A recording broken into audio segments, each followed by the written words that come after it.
So that's really one of my favorite things, is that he just was so musically inclined, and that just music was ingrained in his whole entire life, not just when he was on stage or not just when he was playing the guitar. Just his whole life kind of seemed like it was musical. But he was not only into what he was giving to the audience musically, he was into what he was giving to them theatrically as well, because that was Bobby.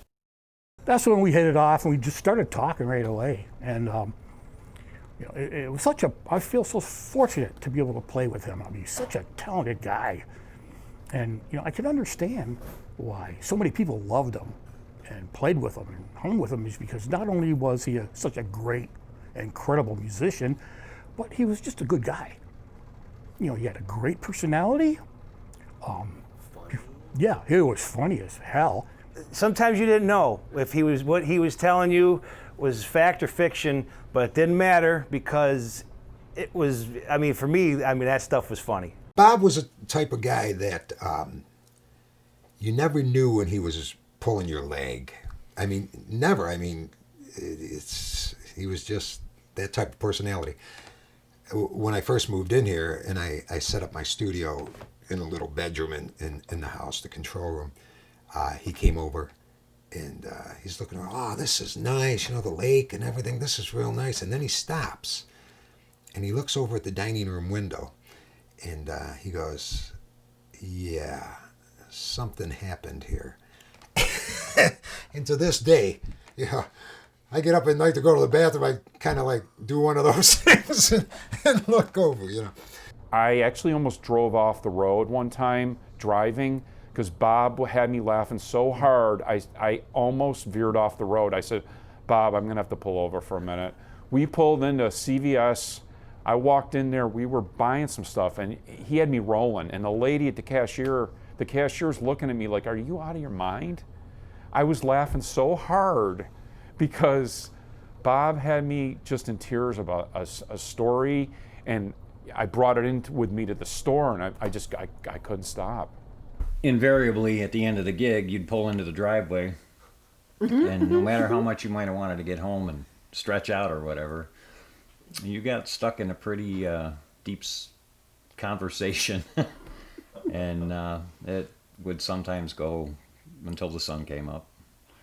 I mean, Bob's playing, when you listen to what he does, just there's an element of magical that, I'm telling you, it's at par with the greatest guitarist in the world, in my opinion. He just didn't appreciate the breaks that some of those guys got, or, you know, being in this area. There's many things you could try to attribute it to. It's just, it is what it is. But given the opportunity, he could have, you know, from a musician's standpoint, he could have certainly shined with the best of them, and, you know. I feel that Bob's lyrics and music should have expanded way beyond Niagara Falls. He's just too creative, and he just somehow got held back. I know he traveled and stuff, but I just felt that his music is powerful enough to touch a lot of different people. This guy came walking in, you know, could have been from another world, you know, and just made his mark in a short period of time. It was a real pleasurable experience. In the small amount of time I hung out with him privately and everything, it was always about being comfortable in your own skin, being who you are, and if people can't accept you for that, well, then that's their problem. It's not your problem. So. And then after the fact, I didn't, like I said, I started hearing all these things about who he was, what he did in his lifetime as far as like productions, and he would tell me about his shows, big, you know, the things he did, but he never indulged how good he really was, and what he was very, very humble with me. Just miss him, you know, sad to see him go. The Niagara Falls icon, one of the, you know, people that I was proud to say I know him, you know what I mean? I hung with him and we were friends from the day we met till the day he left, and never a bad word to say to anybody, you know, about anybody. Whatever he did on his guitar, the band followed him, and it reached such a crescendo at that point. And it was so amazing.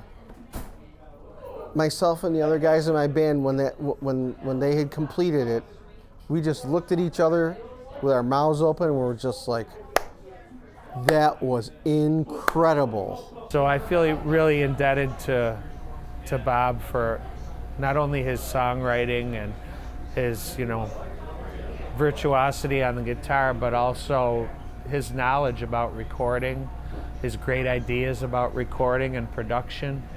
And those are the things I take the most from Bob. I really, really miss him. I miss his stage presence and his look. Being a Jimmy Page fanatic, I love that we had a guy here who, to me, looked like Jimmy Page up there sometimes, when he was playing. And I just really miss him. I miss him. Would like to have him back. Would like to have him here again.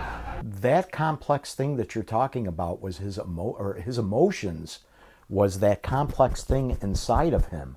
I mean, you never knew what you were going to get. It's not like, you open up a box of Cracker Jacks and there's something inside. With Bob, it was like, it was just unbelievable. And I'll go out and as far as to say that he was definitely genius worthy, because he was just such a complex individual that tried to just get his ideas and his feelings across through his music, and for me, I was very moved by that.